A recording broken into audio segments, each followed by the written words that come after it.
Chromatography.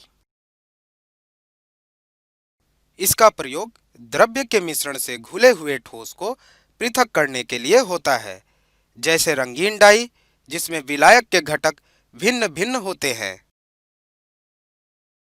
पहले chromatography कागज पर पेंसिल से एक रेखा खींचे, सतह से लगभग 1 सेंटीमीटर। इसे आधार रेखा कहते हैं।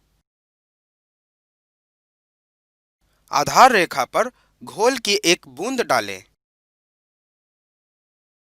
क्रोमैटोग्राफी कागज को विलायक पर ऐसे रखें कि विलायक आधार रेखा को पार ना करे।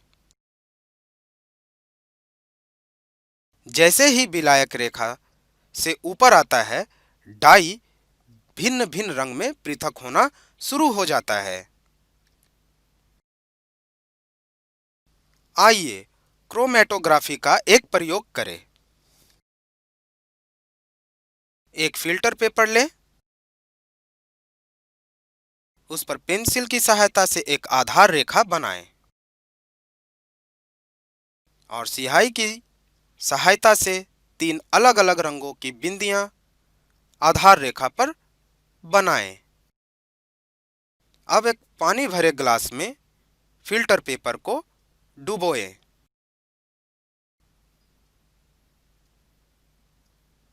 इसके बाद क्या होता है, आप ध्यान से देखें। आप पाएंगे कि स्याही 3 अलग-अलग आकारों में फैल गई है।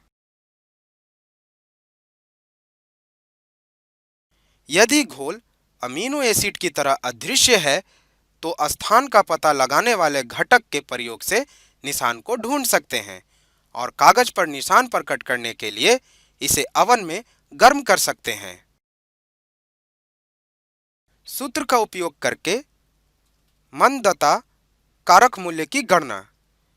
विलायक के मुख की दूरी बटा द्वारा हुई पदार्थ की दूरी।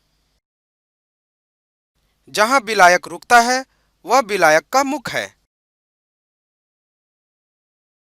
डाई में एक पदार्थ की पहचान को आरएफ मान की तुलना द्वारा जांच सकते हैं, जिससे हम पता लगा सकते हैं कि नमूना शुद्ध है। मान लीजिए अमोनिया एसिड का आरएफ मान 0.31 और क्रोमैटोग्राफी कागज पर निशान का आरएफ मान 0.31 है, तो निष्कर्ष यह होगा कि घोल अमोनिया एसिड है। एक निशान का अर्थ है कि घोल शुद्ध है।